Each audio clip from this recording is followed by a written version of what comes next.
All right, coaches, we wanted to bring you some tips on how you can better help your athletes develop the L-sit.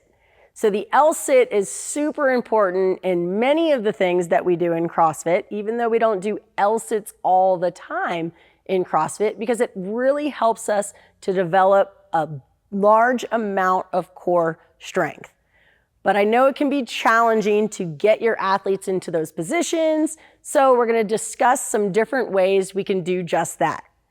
First thing that we're going to start off with is what is the Rx variation of an L-sit. So Alex is going to come on up to these boxes. You can use parallettes. We're just going to use boxes for today. And he gets in that L-sit position. What we're looking for is locked out arms. He's driving his shoulders away from his ears. And the big ticket item is straight legs with the heels above the hips and relax. That is the Rx variation of this.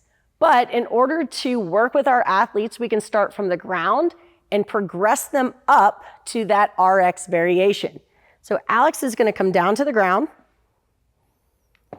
From here, we can have our hands by our sides all the way out to our knees. So he's going to start with the back variation. Here, he's allowed to kind of lean back a little bit, which is going to assist him in lifting those legs up off the ground.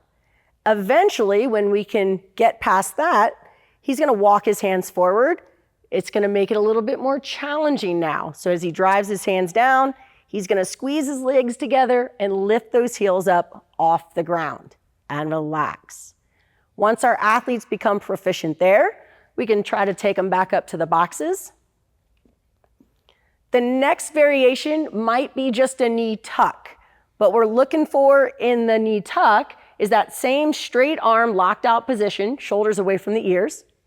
But as he tucks up, notice that his knees are above his hips.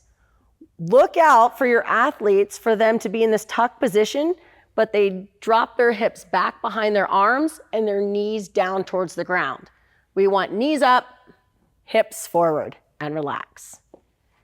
Once that becomes a good way for them to work on those, then we can progress them a little bit more. Next might be one leg out. Same shoulder position, pressing down, one leg is out. This is going to increase that tension, and then he can come on back down. He can try the other leg if you'd like as well. Make sure not one leg is getting all the love, and come on down. And then ultimately, we'll end with that final Rx position of the L-sit. One more time for you. And relax. We hope this helps you guys to help your athletes develop into that Rx L-sit. Have fun with this tip video.